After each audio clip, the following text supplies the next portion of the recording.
भी हम करते हैं हॉरिजॉन्टल टेल ड्रॉ। उसके लिए हमारे पास बहुत थिन एयरफॉयल की ज़रूरत है, सिमेट्रिकल एयरफॉयल की। अच्छा, एक और बात यहाँ पे आपसे डिस्कस करनी है मैंने कि जो भी एयरक्राफ्ट आप लोग यूज़ कर रहे हैं, जो भी एयरक्राफ्ट आप लोग डिज़ाइन कर रहे हैं, तो ज़रूरी नहीं है कि उसका एयरफॉयल एग्जैक्टली आपको नॉन हो, लेकिन उससे मिलता जुलता आप कोई भी एयरफॉयल यूज़ कर सकते हैं विंग के लिए अकॉर्डिंगली, और हॉरिजॉन्टल टेल के लिए और वर्टिकल टेल के लिए। वर्टिकल टेल तो लाजमी सिमेट्रिकल एयरफॉयल से ही बनता है। बाकी इसके अलावा जो जो फाइटर पे काम कर रहे हैं तो उनको चाहिए कि वो थिन एयरफॉयल यूज़ करें, या जिसका कैम्बर बहुत कम हो। और जो एयरलाइनर्स है या जो बोइंग या एयरबस वगैरह जितने भी बड़े एयरक्राफ्ट है जो वो बना रहे, तो उनके लिए कैम्बर्ड एयरफॉयल यूज़ करना ज़्यादा बेहतर है, क्योंकि वो ज़्यादा रीज़नेबल है। और जो फाइटर है वो थिन एयरफॉयल यूज़ कर सकते हैं। अच्छा, अभी हम बना रहे हैं हॉरिजॉन्टल टेल। हॉरिजॉन्टल टेल को अगर आप लोग देखें काफ़ी थिन भी है, और दूसरी बात ये कि यहाँ पे सिंपली सिर्फ उसको स्वीप देना है। यहाँ पे क्या विंग कॉर्ड जो है, रूट कॉर्ड, वो थोड़ा सा बड़ा है, यहाँ पे थोड़ा सा छोटा है। 0.7 इसकी हम इसको स्केल डाउन करेंगे। यहाँ से एक लाइन ड्रॉ करके इसी एयरफॉयल को यहाँ पे ट्रांसलेट करके उसको स्केल डाउन करेंगे, और दोनों को सिंपली हम कनेक्ट करेंगे। सॉलिड एलिमेंट्स, वो कौन से कमांड है, जॉइन, जो भी है कमांड का नाम मैं भूल गया हूँ। तो दोनों को आपस में, दोनों एयरफॉइल्स को आपस में जॉइन करने, और फिर एंड पे ये जो इन्होंने बनाया हुआ है, इसका नाम भी अभी मेरे जहन से निकल गया है। तो ये चीज़ भी हम फ्यूल टैंक की तरह या मेज़ल की तरह एक एक्सेस लेके उसको रिवॉल्व करेंगे और उसको बना देंगे। हॉरिजॉन्टल टेल बहुत सिंपल है, इसमें कोई भी चीज़ें नहीं है। आई होप कि ये आप लोग ख़ुद भी बना सकते हो, लेकिन बना लेते हैं। यहाँ पे अगर आप लोग देखें ट्रेलिंग एज पे, तो ट्रेलिंग एज पे ये दोनों जॉइंट नहीं है। तो जॉइन करने के लिए हमारे पास है यहाँ पे एक ऑप्शन होता है कनेक्ट कर्व। किधर है ये कनेक्ट कर्व पे आप लोगों ने पॉइंट कर्व, पॉइंट और कर्व, और फिर इन दोनों, इनकी जो हमारे पास टेंशन है उनको इंक्रीज़ करना है, रिवर्स डायरेक्शन में करना है। तो हमारे पास लीडिंग एज की एक सूटेबल शेप ट्रेलिंग एज की आ जाएगी।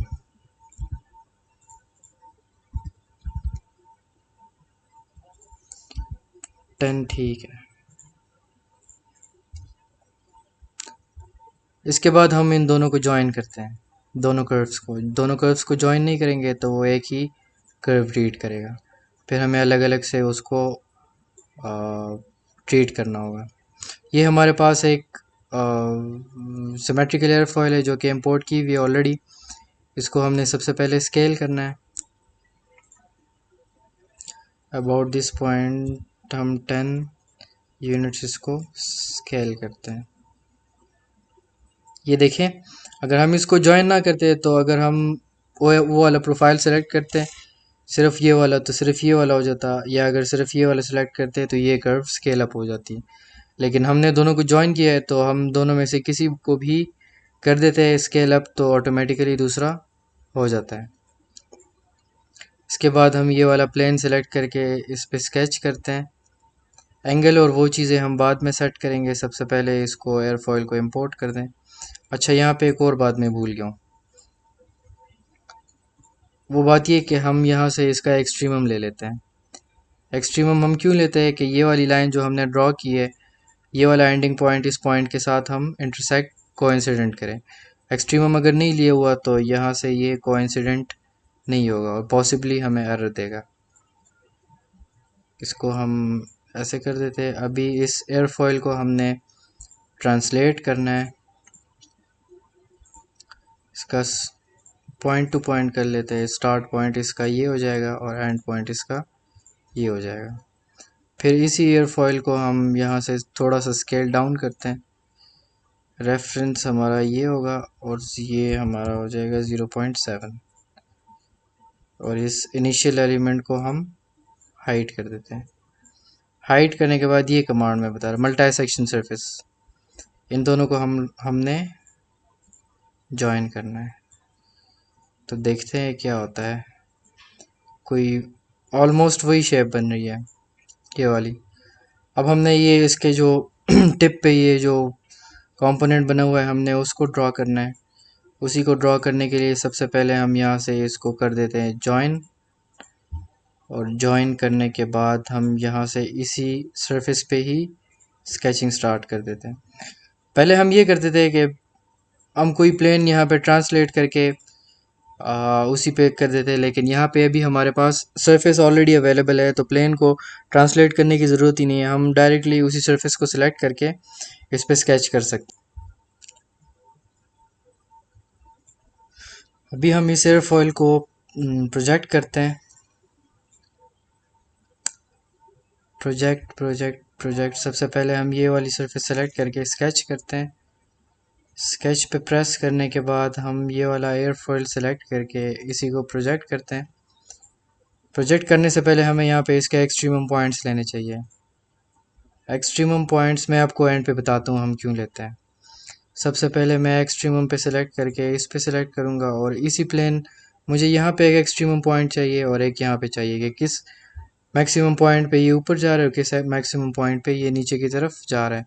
उसके लिए हमें उससे परपेंडिकुलर प्लेन जी एक्स प्लेन जो हमारा है वो सिलेक्ट करेंगे।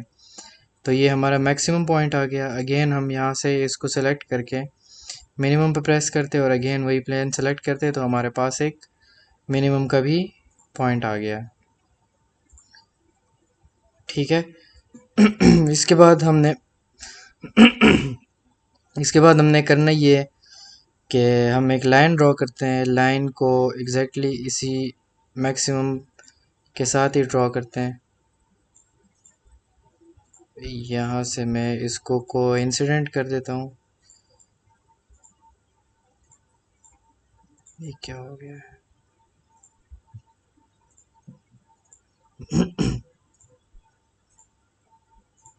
इसको मैं इसके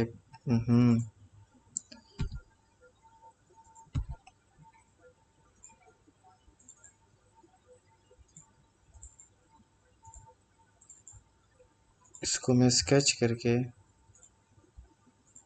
इस लाइन को सबसे पहले डिलीट कर देता हूँ। डिलीट करने के बाद मैं अगेन ये सरफेस सेलेक्ट करके एक लाइन ड्रॉ करूँगा। इस लाइन का एक एंडिंग पॉइंट इस पॉइंट के साथ कोइंसिडेंट हो जाएगा। कोइंसिडेंट हो जाने के बाद ये वाला जो हमारा सिमेट्रिक पोर्शन है इसको छोड़ के हम ये वाला पोर्शन डिलीट कर देंगे, ट्रिम कर देंगे। यहाँ से इसको कर देते हैं ट्रिम। एक मिनट।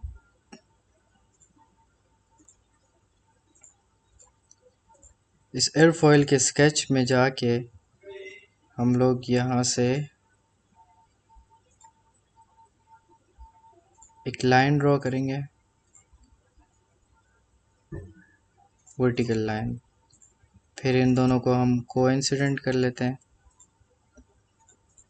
कोइंसिडेंट करने के बाद हम एक्स्ट्रा लाइंस को रिमूव कर देते हैं। क्यों नहीं हो रहा?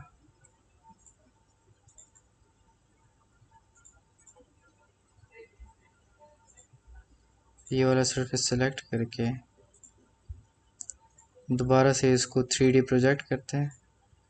3D प्रोजेक्ट करने के बाद हम यहाँ से वर्टिकल लाइन एक सेलेक्ट करते हैं और इन दोनों को कोइंसिडेंट करते हैं और एक्स्ट्रा जितनी भी चीज़ें उनको रिमूव करते हैं। ये भी हो गया रिमूव, ये भी हो गया रिमूव, ये भी हो गया, ये भी हो गया। अब हमें चाहिए एक लाइन जिसके अबाउट हम इसको रिवॉल्व करें इस एयरफॉयल को। उसके लिए हम यहाँ से रिवॉल्व वाली कमांड यूज़ करके ये लाइन, ये एक्सिस, ये हो गया रिवॉल्व। फिर उसके बाद हम ये वाली सरफेस सेलेक्ट करके दोबारा से इस पर स्केच करेंगे और स्केच करने के बाद हम यहाँ से एक स्ट्रेट लाइन ड्रॉ कर देते हैं यहाँ तक। ये वाली लाइन हम इसके साथ कर देते हैं कोइंसिडेंट। कोइंसिडेंट करने के बाद हम इसी लाइन को कर देते हैं रिवॉल्व। अबाउट दिस लाइन ये हमारे पास आ गया। थोड़ा सा और इसको एक्सटेंड करते हैं, थोड़ा सा आगे की तरफ, इसको करते हैं एग्ज़िट। हमारे पास आ गया है ये, इसको कर देते हैं 360 डिग्री, 180 और 180। उसके बाद अगेन हम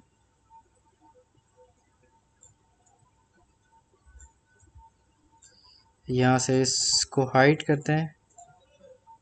हाइड करने के बाद इसी सरफेस में हम लोग स्केच करते हैं।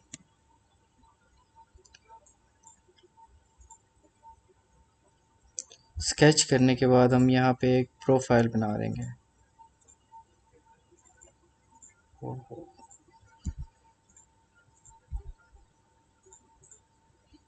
स्प्लाइन, स्प्लाइन को हम ड्रॉ करते हैं उसके लीडिंग एज को बनाने के लिए। यहाँ से इन दो पॉइंट्स को मैं कोइंसिडेंट कर देता हूँ। दोनों पॉइंट्स को कोइंसिडेंट करने के बाद जो मैंने रेफरेंस लाइन लिया हुआ है इसका और इस पॉइंट का, इस पॉइंट का और इस रेफरेंस लाइन के बीच में जो मेरे पास डिस्टेंस है उसको कर देता हूँ मैं 0, और इसको थोड़ी सी एक शेप दे देता हूँ मैं। तो ये अभी उसकी ट्रेलिंग एज की एक शेप आ गई है।